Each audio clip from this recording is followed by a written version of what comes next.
Today we will be talking about the quadratic formula. This is the last method of solving quadratics. And it seems the most complicated, but it really works for all of the other scenarios when the factoring doesn't work, square root method doesn't work, or completing the square doesn't work, or if they're just really complicated to use. So the quadratic formula is another method that can be used to solve any quadratic equation. So anytime you get a quadratic equation, it's a polynomial with a degree 2, you can use the quadratic formula. So the quadratic formula is negative b plus or minus the square root of b squared minus 4ac all over 2a. And I can tell you right now that this is the one formula I remember from high school because I used it so much. Negative b plus or minus the square root of b squared minus 4ac all over 2a. And when we've got the square root right here, when we've got that square root, it tells us that plus or minus gives us our two different possible solutions, or two different x's.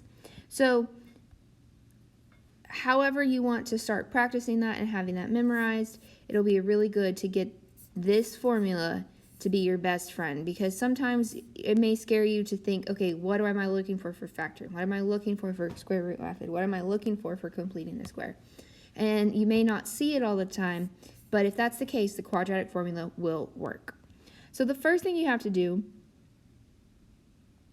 it's used to find solutions to the equation ax squared plus bx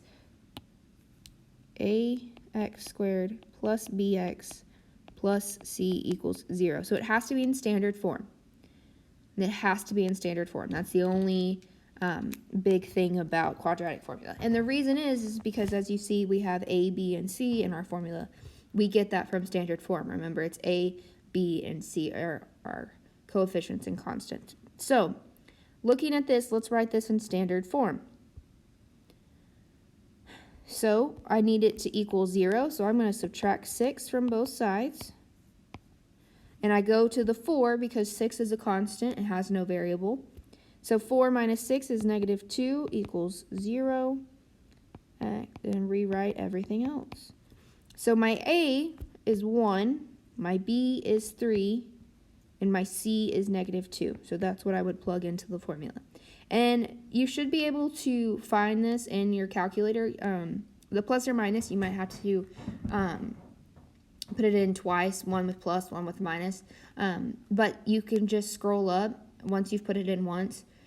Scroll up to where it's highlighted what you entered, hit enter, and it'll copy and paste it. All you have to do is arrow over to the plus or minus sign and change that. Okay, so same thing here. We're going to make this equal to 0, so we're going to subtract it. There's not another x. So 3x squared minus 4x plus 8 equals 0. So that would be 3, negative 4, and 8. Okay, using the quadratic formula. Using the quadratic formula in the steps below to solve the equation at the right. So we're going to solve this equation using the quadratic formula. First thing, it's already in standard form, so we don't have to do number 1, write an equation in standard form if necessary. It's already checked off for us. So I'm going to find a, b, and c. So my a is 1, negative 4, and 3 are my a, b, and c. Step 2, substitute values of a, b, and c into the quadratic formula.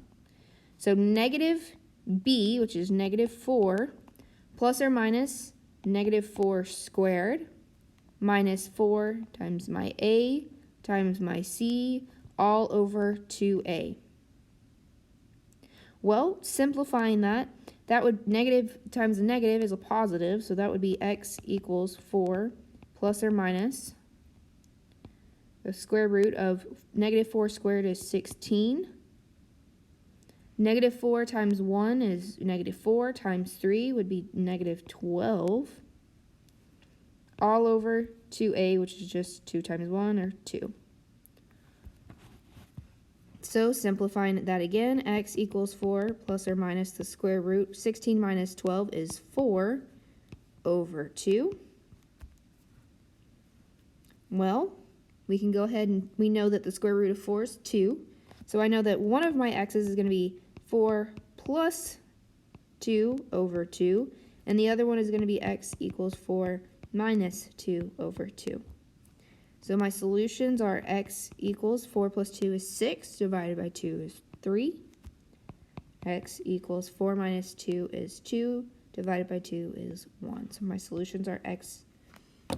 So that is the quadratic formula. We have some examples that you can work on if you would like, or go ahead and go to the I&D. But if you have any questions, please come find us.